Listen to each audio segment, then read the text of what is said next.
নমস্কার বন্ধুরা, welcome to my channel জয় বুম বাবা। আশা করি সকলে ভালো আছেন এবং সুস্থ আছেন। আজ বলবো মেয়ে হাজির করার শিকড় পরা কৌশল। চলুন তাহলে মন্ত্রটি শুনে নেওয়া যাক। শিকড় পরা মন্ত্র। গোপনে নেত একদিন সত্যভামা সুন্দরী আখি পালটিতে সুভদ্রার মন করিল চুরি। সম্মুখে দেখিলা অর্জুন দাঁড়ায় আছয়, মদন দেবের দোহাই অন্য কিছু নয়।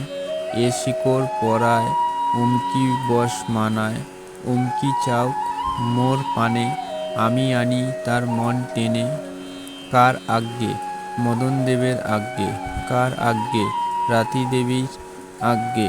আমার এ শিকড় পরা উমকিকে লাগ লাগ লাগ শীঘ্র লাগ, আমার এ শিকড় পরা যদি লঙ্গে মদনরতি দোহার পদে ঠেকে।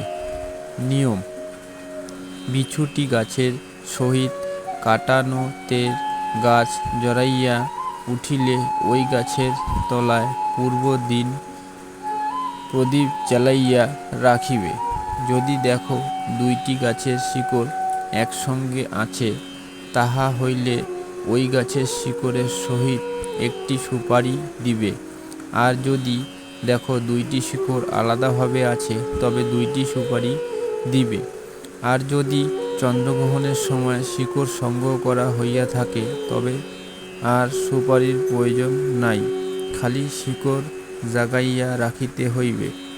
শনি বা মঙ্গলবারে ওই শিকড় উক্ত মন্ত্রে অভিমন্ত্রিত করিয়া অভিলাষিত নারীর অঙ্গে শিকড় স্পর্শ করালেই ভালোবাসার মানুষ উন্মোদিনী হইয়া ছুটিয়া আসিয়া তোমার সঙ্গ কামনা করিবে। উমকি স্থলে উক্ত নারীর নাম করিতে হয়।